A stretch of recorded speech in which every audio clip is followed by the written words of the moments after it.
I'm Dane Burman. Here's a handful of the covers that I've had over the years. If you want me specifically to talk about this one's a weird story because I went there and I shot this kickflip and I did it relatively quickly and easily. It was maybe like 4 tries. And then I heard maybe a week or 2 weeks after Nick Dompierre went and kickflipped it too.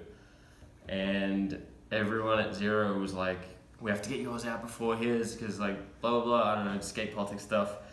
And then they sent the photo to Slam and Slam were like, yep, we'll put it on the cover, no problem. Like that's a no-brainer, like Australian dude in the States doing a big move, cool. Yeah. And then we released the footage straight away as like an Insight clothing commercial that I don't think you can even find it online anymore.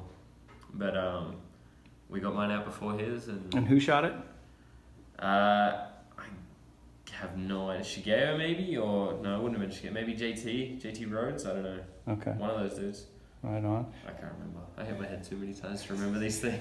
And where is it? Because I'm familiar with that spot. That's the TumYeto Gap. It's down in San Diego, across the road from the old TumYeto offices. Yeah. And Tommy Sandoval had stuff there, right? Tommy had 180'd it a little bit before I did this. Uh-huh. And then after he heard that I did this, he went frontside flipped it. Yeah. And Nick Dompierre, was that a DC ad? Do you remember? I have no idea. I don't know what his was. Cool. Well, you want to tell us a little bit about Philadelphia? People, I don't know. Everything's been said to be said about that. All right. Well, I've talked about that one. What else you like to talk about? This one's funny because it's like not a very big anything, and I am terrible at backside flips, and I have no idea where that footage even is.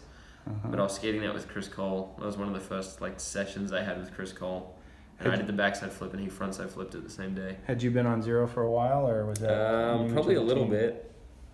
I don't know. It might have been just after Strange World or around Strange World time. 2010. Yeah, so just after Strange World came out. Yeah, so I've been on Zero for a little while, but hadn't really skated too much just with Chris. Yeah. And that was me and Chris skating that. And is that North County up this way somewhere? That's right here. Yeah, it's like Carlsbad or whatever, where Jamie lives.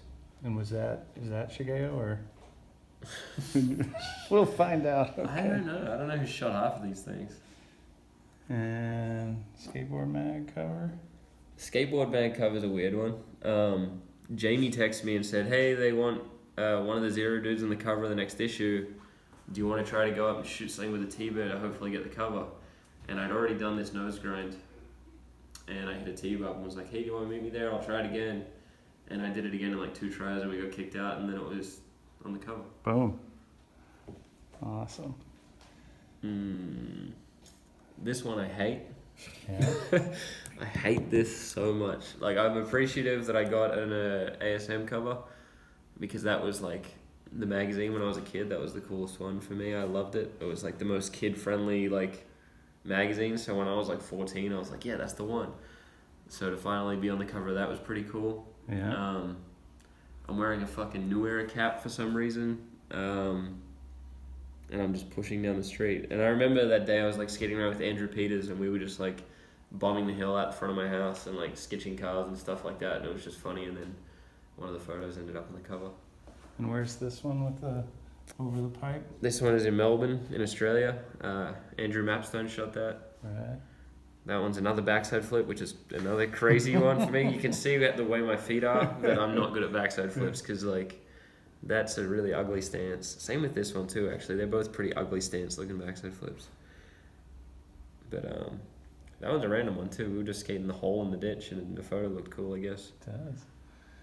If I talk to you about classic covers, do you have any favorites from your youth of covers that came out over the years?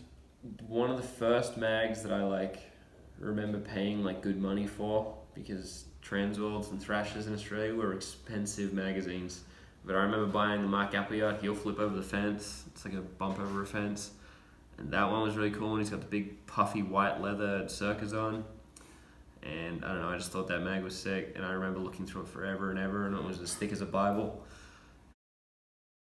If you want to go for a just random classic one, I don't think many people would have that's a good one. Pulled that one out. That's a good one, yeah, because we all have stories about which ones were left I an mean, as impression. far as like a trick that left a certain impression on me, like that one's definitely not one where I was like, whoa, that's Yeah. crazy, heel flip that. But just like as a kid, saving money to buy the magazine, and I also like when he switched back on 80 Down Love for like the visuals of it. That one's really cool. Absolutely.